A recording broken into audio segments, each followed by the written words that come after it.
The book of Revelation, chapter 19, verse 11. And I saw heaven opened, and behold, a white horse, and he that sat upon him was called Faithful and True, and in righteousness he doeth judge and make war. I want to give all praises, honor, and glory to Yahweh, Bahashem, Yahushai, Bahashem, Rakakodash. Double honors to the apostles, bishops, and elders of Great Millstone who teach and rule well, and salutations to the Akim out there laboring of the hopeful elect that's doing this work in truth and sincerity. And we in a time of judgment and in a time of war. And the Lord is bringing these things on through prophecy. You know, the spirit of Yahushai is the spirit of prophecy. And as we see things unfold, pretty much concerning Israel, where they had a recent bombing of an Iranian embassy in Damascus, Syria. You know, and I got this clip from here from the show Redacted. Okay, it's a pretty good show, and pretty much Israel wants the U.S. to attack Iran, pretty much into dragging us into war. And this is a quote by by retired Colonel Douglas McGregor, and he's pretty much a much decorated colonel that's retired now, and pretty much he has a lot of the insights on military installations throughout the world. Now I want to play this clip here from Redacted, and pretty much I want to play maybe a minute or so of it, and pretty much get into the scriptures, because we're seeing now where the possible way of how the U.S. is going to be dragged into this war, you know, and this is all through prophecy. Okay, we're seeing how the scenario is being unfolded, you know, and this is what we've been talking about for years.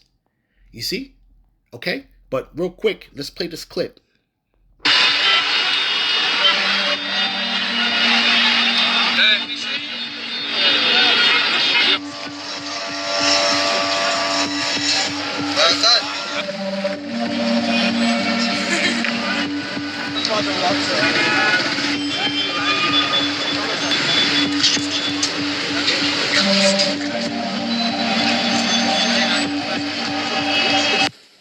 Okay, so Israel told CNN that it would not comment on this, but they are saying, we thought it was a military target, or we still think it is. Here's the quote in CNN.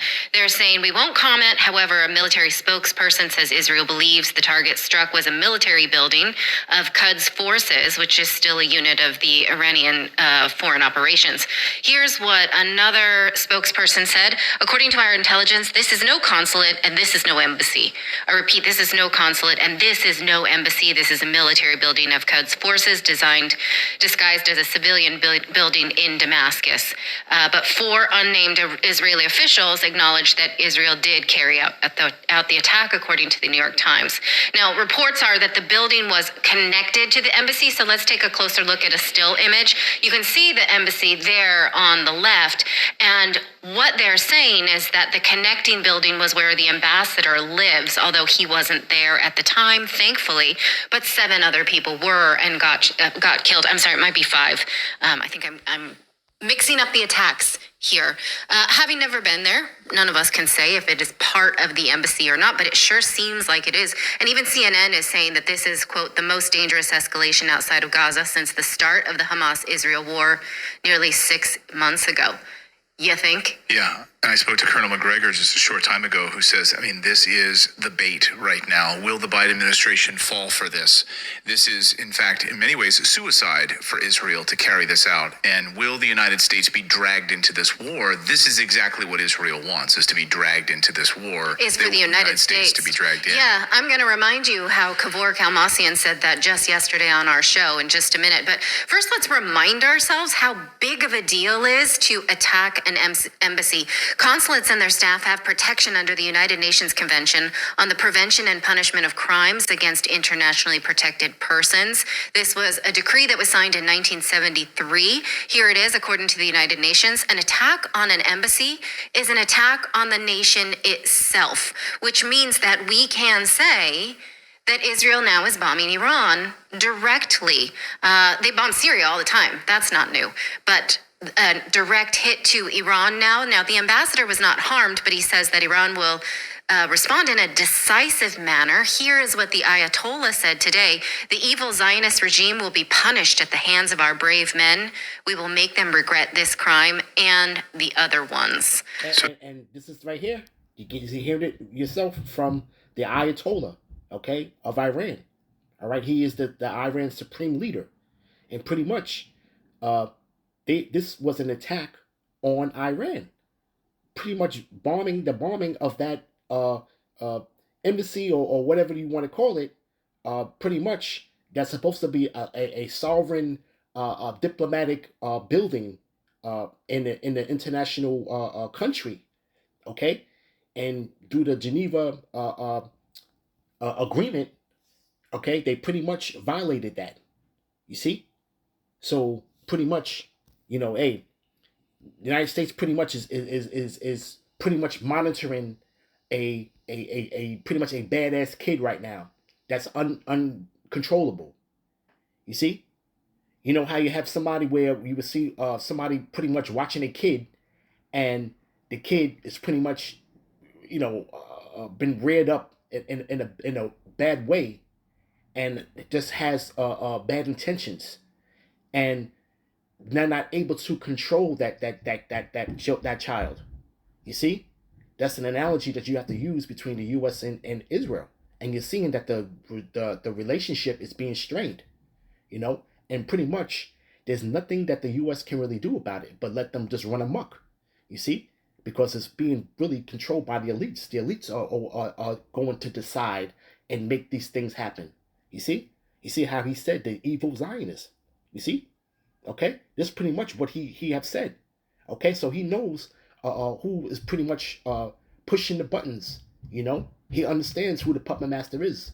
That's causing the wreaking havoc in the earth, man. You see? All right, but real quick, let's get a scripture, because this really is a big deal. Okay, all right, and we're seeing through prophecy how these things are going to come about. Real quick, let's go to Obadiah.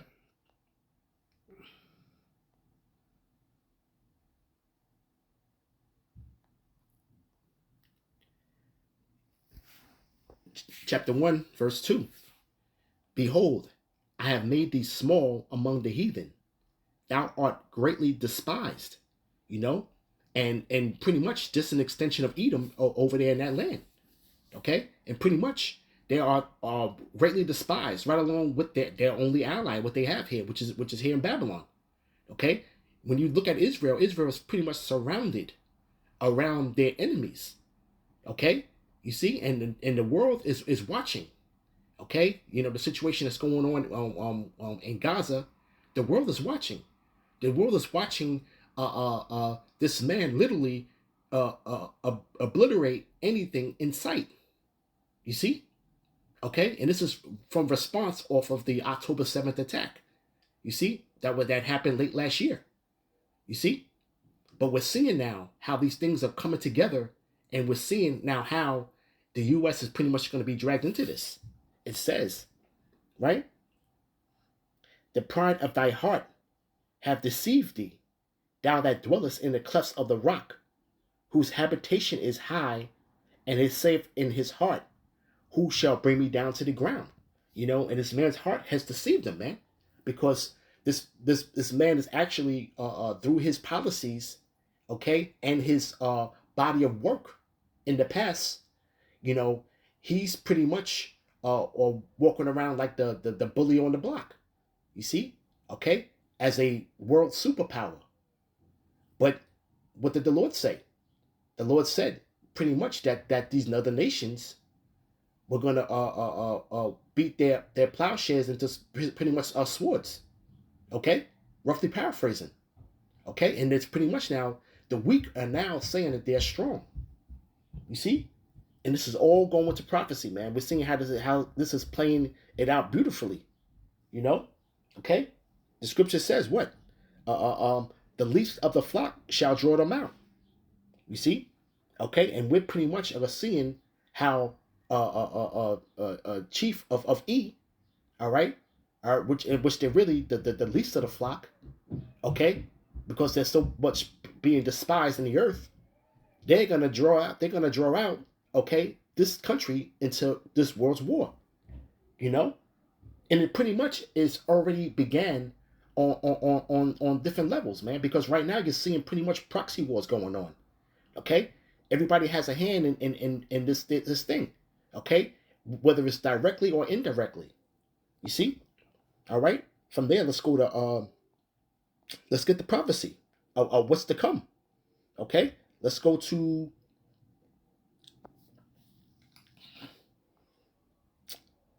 Second Esdras, 15th chapter. Okay, 15 verse. I start at 28. Behold, in horrible vision, in the appearance thereof from the east, where the nations of the dragons of Arabia shall come out with many chariots, and the multitude of them shall be carried as the wind upon earth. All that they which hear them may fear and tremble. Okay, because Ishmael pretty much is going to align themselves together, okay, to come up against, all right, Israel. You see, all right. It says also the Carmanians. You have to understand that the Carmanians are the modern day Iranians, and Iranians are actually of a Persian nationality, so to speak. Okay, they're not the same as pretty much of Ishmael. Okay, you know, they're pretty much of Elam. Okay, which is the biblical nationality.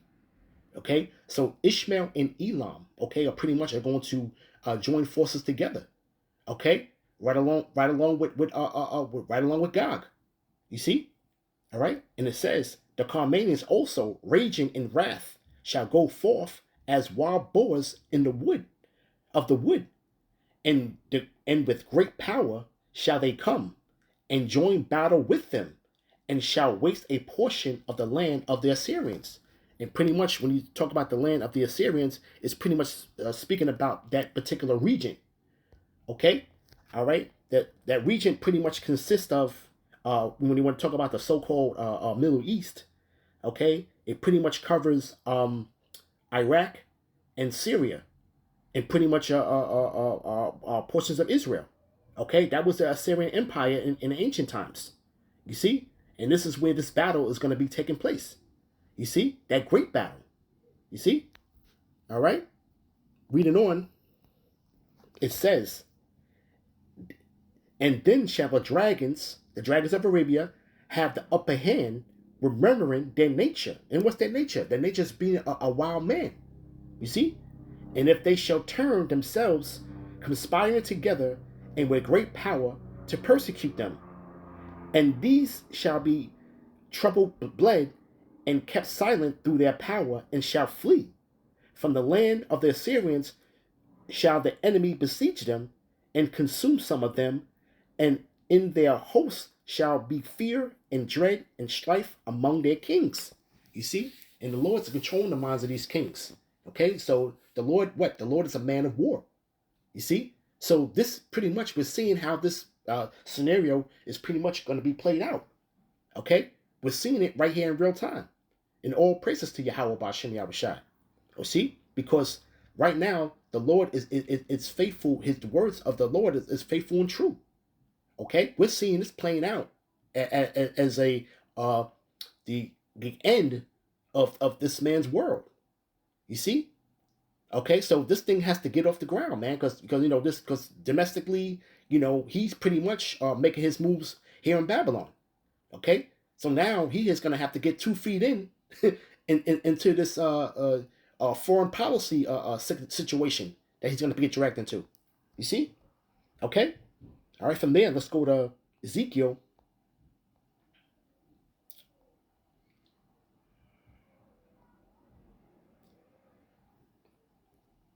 chapter 35. All